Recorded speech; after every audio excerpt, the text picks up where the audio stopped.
আসসালামু আলাইকুম। কিসের কি ভাই, পাকিস্তান পাত্তাই পেল না। এদিনও হাত মেলালো না সূর্যকুমার যাদব, কিন্তু ম্যাচটা জিতে দেখিয়ে দিল যে আমরাই সেরা। ম্যাচটা পাকিস্তান হারলো কোথায়? এই টিম ইন্ডিয়ার কাছে পাকিস্তান পাত্তাই পেল না। তার জ্বলন্ত উদাহরণ বাবর আজমের ওই উইকেট। সিনিয়র ক্যাম্পেইন, তিনি পাওয়ার প্লের পঞ্চম ওভারে, যেখানে এর আগে তিনটা উইকেট পড়ে গেছে, তিনি সিনিয়র ক্যাম্পেইনার, তার কাছ থেকে একটা ভালো জুটি আশা করা গিয়েছিল, কিন্তু কিসের কি, একদম বোল্ড, ক্লিন বোল্ড।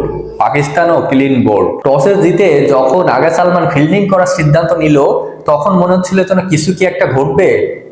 এবং প্রথম ওভারে সেই ক্যাপ্টেন আগা সালমান যখন অভিষেক শর্মার উইকেটটা তুলে নেয়, তখন মনে হচ্ছিল এবার বুঝি পাকিস্তান ধরিয়ে দিবে এবং এবার আর 8-1 হতে দিবে না, এবার 7-2-এ নামিয়ে আনবে ইকুয়েলটা। মানে কি বুঝতে পারতেছেন তো? মানে আমি বলতেছি যে ম্যাচ উইনিং যে ব্যাপারটা, এর আগে বিশ্বকাপে ইন্ডিয়া 7টা জিতেছে, পাকিস্তান জিতেছে 1টা। এবার ইন্ডিয়ার 8টা হইতে দিবে না, এবার অন্তত পাকিস্তান 2টা আর ইন্ডিয়া 7টা এমনই করবে। কিন্তু কিসের কি, ঈশান কিষান পিটিয়ে দুমড়ে মুছতে ফেললো একদম।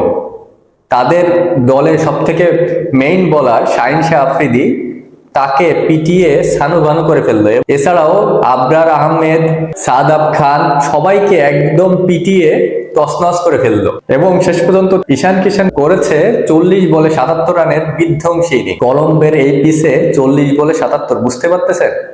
বিশাল ইনিংস, বিশাল। এটা মাইন্ড ব্লোয়িং।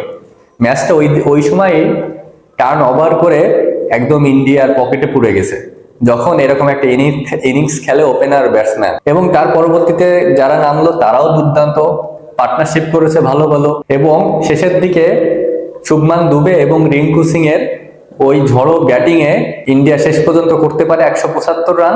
এবং বল হাতে তো উদুম কেলানি খায়, শাহিন শাহ আফ্রিদি থেকে সাদাব খান এবং আবরার রহমান সবাই উদুম কেলানি খায়। তবে ভালো বল করেছেন এদিন সাইম আয়ুব, ওসমান তারিক, মোহাম্মদ নওয়াজ, এরা দুর্দান্ত বল করেছেন। এই তিনজনের 12 ওভারে রান হয়েছে কত জানেন?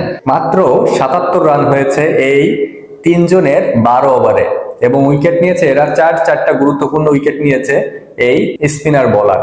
আর অন্য বাকি যে প্রায় 100 রানের মতো 8 ওভারে দিয়েছে বাকি আর বোলাররা। তাহলে বুঝতেই পারতেছেন কি পরিমাণ রোলার কোস্টার চালিয়েছে তাদের উপর দিয়ে। তো শেষ পর্যন্ত 175 রানে থামে ইন্ডিয়া।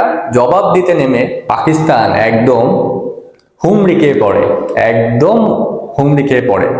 তাদের ওপেনার ব্যাটসম্যান শাহজাদা ফারহান, সাইম আয়ুব, ক্যাপ্টেন আগা সালমান, বাবর আজম, এদের উইকেট গুলো দেখছেন যে কিভাবে এরা উইকেট গুলো থ্রো করে এসেছে। মানে কি বলবো, তাদের ভিতরে একদম প্রতিদ্বন্দ্বিতা করার একদম মনে ইচ্ছা ছিল না যে নামবো, মারবো, শেষ, আউট হলে হলাম, না হলে না হলাম। একদম ট্র্যাপ করে করে বল করেছেন হার্দিক পান্ডিয়া থেকে শুরু করে জাসপ্রীত বুমরাহ।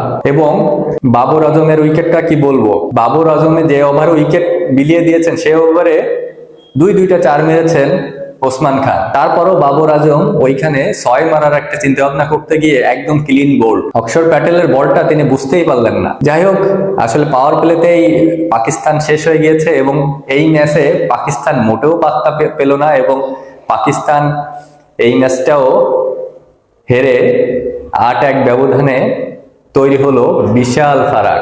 এখন ইন্ডিয়া বলতেই পারে যে আমরাই রাজা, আমাদের রাজত্বে সবাই প্রজা। পাকিস্তান কার কি চ্যাটের বাল। আপনার মতামতকে অবশ্যই জানাবেন, ভালো লাগলে পাশে থাকবেন। ধন্যবাদ।